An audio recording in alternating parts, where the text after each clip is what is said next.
That Don't Sound Right is a podcast about talking the way we did before the internet, when you could not prove anyone right or wrong. All the expertise was contained in the people involved with the conversation. I'm Peter. I'm Cecil, and I hope you enjoy our conversations. And as you listen, if you find yourself silently saying, that don't sound right, send us a comment. You're one of us.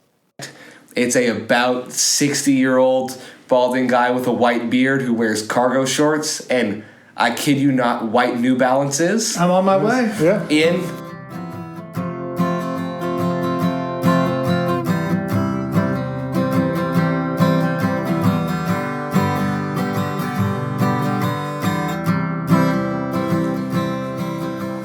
Welcome back to another episode of That Don't Sound Right, podcast about talking. We're your co-hosts. I'm Peter Billman. And I'm Cecil Davis. And we're just trying to have a conversation without Googling it or fact-checking it or looking it up. Those things so easily kill the conversation. And for those of you that have listened here before, we know what we're trying to do. And we hope that you're doing the same thing with your friends and family, just trying to have a conversation and just to figure things out. Sometimes one of us on this podcast will say something that either don't sound right, or one of you and the listeners are going to go out there and fact check us and Google us. And if you do that, that's okay. Then we've done our job. If you remember from last week, we had a guest, Jovie. Hey, Jovie. Thanks for having me back on. I'm surprised you didn't say welcome to the show. Oh, you know what? I do like saying that. I do like saying that. Jovie, welcome to the show. So last week, if you remember, Jovie, you were telling us about so the don't sound right moment that everybody thought was coming was that you got a free 1980 Corvette. Exactly. To me, that don't sound right moment was the fact that really at the end of the show you had not driven it yet. Correct. So we're going to pick back up with that tonight because I 100% would have tried to drive that thing by now. Oh, I would have driven it back from Charlotte. Yeah, we left it. It's on jack stands, right? Yep, still is. So It still is right now? Oh, yes. Okay. So before we dive into that, I just think it'd be a moment. So tell us why you haven't always been into cars. No, actually, for a very long time, I was adamantly not into cars. So I have very bad... Were you like against them? Not against them. Anti-car? I purposely avoided learning about them. I have very bad ADHD. This sends me down a lot of rabbit holes. And now I've found that the bigger the rabbit hole, the less likely I am to get out of it. I've been down a lot of small ones. Cars are a pretty big one. Yes. And so, for about the first 17 years of my life, every car video on YouTube, click off, hide info. Every single car post, just scroll on by it. I'm not interested. Too much information, too big of a rabbit hole. It is a big rabbit hole, I will agree. It's a money hole, too. Yes. Oh, yes. And then, what happens to all of us? I have a car, and suddenly something isn't working. And one of my biggest traits is that, almost above all else, I really don't like spending money. Right. It's tough to spend money when one does not have money. That is a very difficult one. And so when your car doesn't start right before work, it's sort of like, oh, okay, I don't have time to go to a shop. I have YouTube in my hand. Let's figure this out. There you go. Yep. So that was your starting car. So that was very similar to mine. So my first car, which we've talked about on the show, was my great uncle offered me a 1986 Buick Skylark. So this would have been a 1968 Buick Skylark, and this was in the 80s when he offered it to me. So it was, nearing 20 years old. All I had to do was get it running, and it could be mine. So at that point, I became a car guy. And then for me, my dad had this 1972 International Scout, and he said, Peter, you can have this car and drive it. It can be your driver, but the leaf springs are sagging, and they need help. We need to put a helper spring into it, an add-a-leaf kit to spring the leaf springs back into life. So my first job in order to have a car was to take the axles off, take apart the leaf springs, put in a new leaf, put it all back together. The car was mine. Yep. Dad and I got the Buick running pretty quickly, but we had to do a front end job on it. Oh. So ball joints, I don't remember all the things that are in there now. Idler arm, control arms, all that stuff. I had access to his tools in a machine shop at that point in my life. So there might be some words of wisdom here. I don't know if it's words of wisdom, but necessity is the mother of invention, right? Right. There's got to be some parallel. Jovie's coming up with that. All right, so I think you're right. I think the words of wisdom, what'd you say, mother of all invention? So necessity is the mother of invention. Is wanting to have a car as a teenager is the mother of all mechanics? Well, I was thinking of not having money is the mother of learning how to fix your own car. Or learn to fix anything. That's yeah. So tell us. Let's finish up with the Corvette. So, biggest problem with the Corvette is I have almost nothing I need to work on it. So, all I have at home is my dad's old toolbox, full of, it's probably what you think of like a normal Home Depot little carry-around toolbox, full of all Imperial tools, which was helpful because everything is an Imperial on the Corvette. But I had nothing larger than a 3/4 inch ratchet, a single socket set, and there's kind of one or two more tools you need to fix a car. And so, I come from a family of people fixing cars. My grandfather was a Ford technician for about 50 years. Really? Okay, all right. Man, you're giving us more and more information. There's more data here. This is good stuff. So my grandfather, he lived in the middle of nowhere in Gainesville, Virginia, for all one person that knows where that is. Two. I know where it is. I know where it is. Three.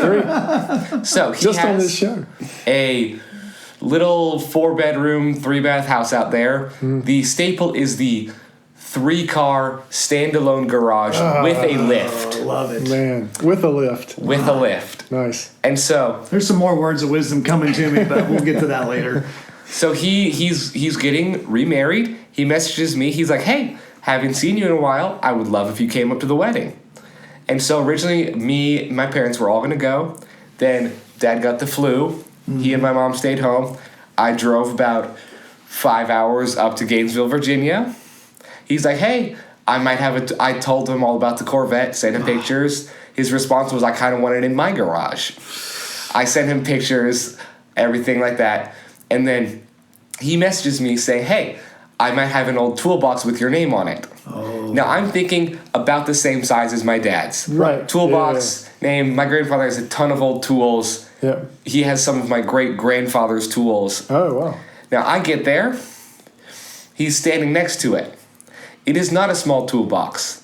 It is an entire, he told me it was a 78 Mac Tools rolling tool chest with a side box and a top box.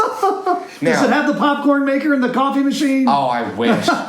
So, he gets that, and then he just starts loading shoe boxes full of heating lamps, heat guns, soldering guns, everything on top of it. I'm like, okay, I have a single car and no trailer. How do you expect me to get this back? It's like, you have a trunk, don't you? And so, thankfully, there were some other family members there. I managed to load about 800 pounds of tools. So we're getting back into the tongue weight issue from the prior episode, except this is... I have never been more thankful for a 4Runner. So this you had the 4Runner that you loaded? Yes. Oh, yeah, I can handle it. It fit by... It can handle it. It fit right in between the wheel wells in the back. There was a 1/2 inch of extra space. Just so everybody know, Peter is a 4Runner guy. That's right. You love 4Runners. I own 3 of them. You own 3 4Runners. Jovie has one. He's got an 04. I have an 03, an 04, and a 14. I feel left out. You should feel left out. Get one. But I have one you can borrow. Just say the word. I've got one in the drive. I've got 2 in the drive. I have borrowed it. So just come and get it. The 4Runner hauled the Ranchero. That's right. We did some towing of the Ranchero with it. Yeah. So it was absolutely full to the brim. Full to the brim. Tools. Tools and ancient photographs, which are mixed in with all the tools, which was a little disconcerting. So I took curves very slowly. I see. So then I am... Oh, like hand-me-down like hand-me-down photographs for the wall and Oh yes, like things to take to my parents. your parents. Yes. Okay. So you had to be careful with these. Oh, yes. Kind of family heirlooms, both on the tool side and on the home decor side. And now, Usually those don't mix together in the same vehicle. It's No. just not usually a good idea. But I hear you pulled it off. so I am loaded up in this car with probably the heaviest load it's ever had in the back of it. Now it is 30 degrees outside. It was December, I believe, 18th This year? this year. Oh, we had that cold snap. Yes. That's It cool. was right in the middle of that in All right. Virginia. So, about 30 degrees outside.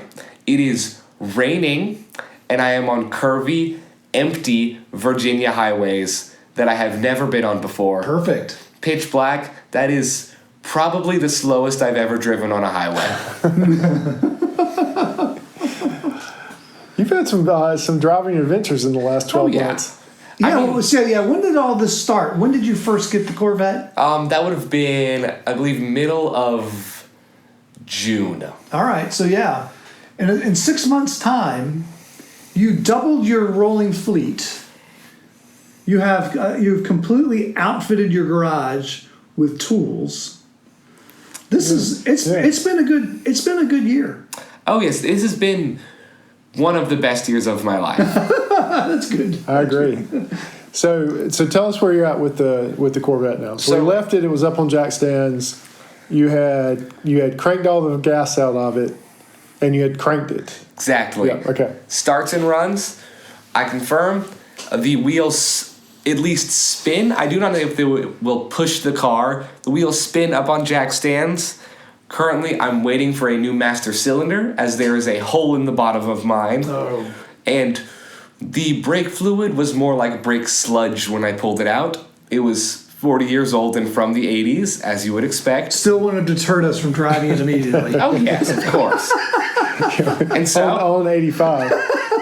well, the big problem is that the suggestion of a parking brake turned into none of a parking brake. There we go. And so, currently, it's waiting on new bushings to get delivered to redo the front end. Yeah. And thankfully, the rear Corvettes are odd. They have a single rear leaf spring on the rear. And so, thankfully, that is not cracked or anything. All the brackets holding it together are good. A single rear leaf. So it is crosswise. Really? Yeah. So if you lift one into the air, the front wheels will hang down a little bit, and the back wheels will point at almost a 45-degree angle. Really? Huh. I didn't know that. It's basically just a 2-point hinge with the control arm on it, and then a leaf spring that stretches over that onto where the two spring perches would be. Why did they do that? It was lightweight at the time. Eventually, they made that spring composite. Oh yeah, that was all the way up until. Steel? Is your steel? Oh yes, very steel. All the way up until the C5 Corvette, they used that, and then on the C6 they changed to independent rear suspension. What's the 22? C6? 22 is the C8. C8? Yeah. Okay. So the newest Corvette's the C8. The C7 is when they stopped having these circular taillights and switched to these sort of Camaro style rear taillights. We realize that some of y'all that are not car geeks are checking out, but we're going to have this conversation for a few minutes. So the C8 is the new mid-engine, right? The new mid-engine, yes. So I saw a 22 yesterday, and okay, so that's the C8. Okay, I'm with you now. All right, the car geek time is now over. We're back to the story. So the Corvette is doing great. I'm currently trying to basically figure out how to do fiberglass repair on my own because, again, I don't want to pay someone to do it. How much work does it need? It has about 3-inch long cracks in the front splitter. So it's nothing huge, and the paint overall is solid, but it will already need to be re-clear coated. So explain to everybody, because we have some non-automotive listeners, what a splitter is. So a splitter is the front end of the car that sort of sticks out and hugs the ground to help your aerodynamics, help car pass smoothly over it, or help air pass smoothly over the car. Now, is the Daytona nose the splitter? The Daytona nose, yeah, it is that front end. But you're going to pull that off, right? So my plan is to potentially sell it without replacing that. If I find a wrecked Corvette that has a solid front end, I will go and snag that. But I would love to replace it with the factory front end as I think it looks very good and makes the car look significantly lighter. So what are your future plans after that when you get all this done? So my plans are to get the car running and drivable. So it's a automatic. It's a 4-speed automatic. My plan is to find someone who loves the look of them and just wants them for the experience and not the driving thrill, because there is none with a 170 horsepower V8. Right. And eventually, my goal is to sell it and buy, ideally, a right-hand drive Land Cruiser. No, okay, all right, there we go. Yeah. While right-hand drive. I have. It's what I grew up with. And so Thailand is right-hand drive where I grew up, and I am a huge sucker for old Japanese SUVs. Nice. So would you buy one that's been already restored, or buy one that you can? So my goal would be to buy a 80 series Land Cruiser, which is actually it's a 90. They stopped making them in 97, but it's actually pretty usable everyday vehicle, and it's the last generation that had a solid front axle. So it has a solid front and rear axle, because I love Jeeps in concept, but I just hate how they look. I don't want to offend anybody on this show, but I 100% agree with you. The Jeeps are popular right now.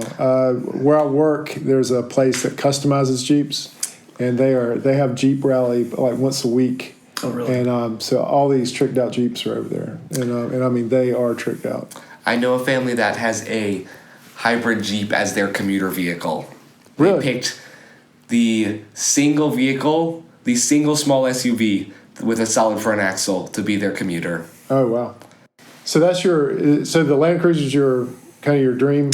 My eventual goal, I grew up seeing them everywhere, Right. and I've always wanted one. And so you grew up in Thailand? Yes, I grew up overseas. Yeah. It's the reason I've gone with the tools I have. I went all Makita tools because I remember being about 7, walking into the not Home Depot, it was Home Pro, completely different. And every tool you could grab and hold, except the Makitas were all in glass boxes up on the shelf. You weren't allowed to touch the Makitas. Huh. And so growing up... Why is that? I really don't know. They've always just, in my mind, they've been the metaphorical gold standard. The glass box. So if I could get any car, it would be a 1973 Ferrari Daytona Spider 365-4. Why is that? That's the car that Crockett drove on Miami Vice. Okay, that's right. Wait, he drove 2 Ferraris because he wrecked the first one. Well, do you know why he drove 2 Ferraris? The Testarossa was the second one. Testarossa was the second. So the Spider. Okay, yeah. The Spider. No, the Spider was unusual because so they wanted the Ferrari Daytona Spider, but the problem with that is there's only a handful of those, and they typically go now at auction for about $2 million. So they couldn't have that for the car show. So what they did is there was a builder back in the 80s called McBurney, and he would build replicas. And so they built 3 or 4 replicas on Corvette chassis. But the problem is that Ferrari said that don't sound right. Ferrari knew what they were doing and was not a fan. Yeah, so Ferrari put a stop to that. So they ended up, like 2 or 3 seasons in, blowing up the 365-4. I remember I was sitting in bed watching that episode, and I sat straight up in bed when it happened because I could not believe. I mean, I had a visceral reaction to this episode. I was like, that don't sound right. What are you telling me? I was like, what are you doing? Why'd you play that car? And then Ferrari gave them the Testarossas. Gave them the Testarossas? Well, because they were gave them like 3 or 4. But that car didn't. That was the Testarossa was not. I can't even talk about it. But anyways, I've always wanted the '73 Ferrari Daytona Spider. Okay. Well, if we're gonna keep on this trend, I guess if I could have any car in the world, my dream would be a United Arab Emirates only barn door 5-speed manual 80 series Land Cruiser diesel. Good grief. Only made them in a single market. It's a left-hand drive, 1 HDT 4.2 liter inline 6 diesel the 5-speed manual, and barn doors like an old 65 Chevy Suburban. Good grief, that's entirely. I will never find one. I don't but even one know where day. to find that one. Oh, they're there, but they probably go for $2 million yes. apiece. Yeah. Well, that's like the Daytona Spider. I have found the replicas. You can still buy a few of the replicas for anywhere from $20,000 to $100,000. But the real Daytonas Spiders Today, go for $2 or $3 million when they come to auction. right? They probably Occasionally, BAT will have some, okay. but it's very, very rare. So, do you have a dream car that's not a 4Runner? Yeah, I'm not sure. I guess I've not really thought about. I mean, my dream car really is a very, very modified and pristine Scout, which the current Scout that I have will never turn into that as long as I'm working on it. But if I had the money, I would turn it over to a builder. Right. And I'd have them trick it out, tune it up, shine it up, make it right. I think that would be my dream car. And then a close second, but a second, if I had to, pick something besides a Scout, because it's clearly too obvious that I already have my dream car. But if I had to pick something besides a Scout, I really do like the new Corvettes. Really? I really do like them. You like those C8 mid-engine cars? Yes. Really? I'll tell you why I don't like them. See, I don't think that sounds right, because they look too much like a Lamborghini. Maybe Yeah. Maybe. But now the one I saw yesterday was nice. Yeah. We have someone that just got one that drives by our job every day. Yeah. It's exactly who you expect. It's about 60-year-old balding guy with a white beard who wears cargo shorts and, I kid you not, white New Balances. I'm on my way. Yeah. In a bright blue on tan leather Targa top C8 Corvette. Nice. But I didn't know that. I didn't know you wanted a Corvette. I've just after I've seen them a couple times, I'm thinking to myself, I am truly surprised. that'd be a car for me. That'd be a car for me. Well, they play this on some podcasts where they'll give you what are the 5 cars you'd have in your dream garage. And so have you ever seen anybody play that game? No. Yeah, so that's the game that people play. Okay. So they'll have a truck and a sports car and all that kind of. So you get 5 shots at it. I got you. See, I always feel like that's too easy. I like telling people, what's your dream 2-car garage? Yeah, that's a little more challenging. But I really only have one car that if I could get it, and that's the Daytona. The Daytona Spider. Interesting. Yeah. Well, 73 specifically. Gotcha. Yeah. Even a replica. Sure. So anybody out there in That's right. TDSR land. All right. Well, that it don't sound right. So now, have you finished up your story? I believe it finishes with the tools set up in my garage. I drank so much caffeine to get home. I left at 9 o'clock, so I got home at about 1:30. I drank so much caffeine to get home that I couldn't sleep. So I spent 7 hours straight just organizing tools. So at this point in the story, you've still not driven the Corvette. I have still not driven, and to this day, I still have not driven the Corvette. Wow. We're still waiting on the master cylinder. We're still waiting on a master cylinder. Peter, you and I would have already cranked and driven that car and probably torn something up. That's right. The splitter would be the least of your fiberglass problems. I applaud your patience. Patience. I applaud your patience. Patience is a virtue. All right. Well, it don't sound right, but you have reached the end of another that don't sound right. Hey, before we close, we want to thank everyone for listening. Thanks again, Jovie, for being with us. Being here. This story nice. is awesome. If this is your first time and enjoyed our conversation, would you consider hitting the subscribe button or the check mark on Apple Podcasts? Also, consider giving us a rating or leaving us a review. All right. That Don't Sound Right is a production of TDSR Podcast in conjunction with Camel City Studios. I just want to do a little interruption here and say, Peter knows this, but I wever get the ending right on the first time. We redo this almost every week. You don't have to give our secrets away, man. That is a production series. A good magician never reveals their secrets. I am your co-host and sound engineer, Cecil. Peter is your other host and your web designer. Emily is our graphic designer. Hope everything's going well at college. Giorgio is our merchandise tester. Brent is our excellent brand ambassador. And as always, listener number 1 is Scott. So until next week, next Saturday night, keep talking. And stay curious.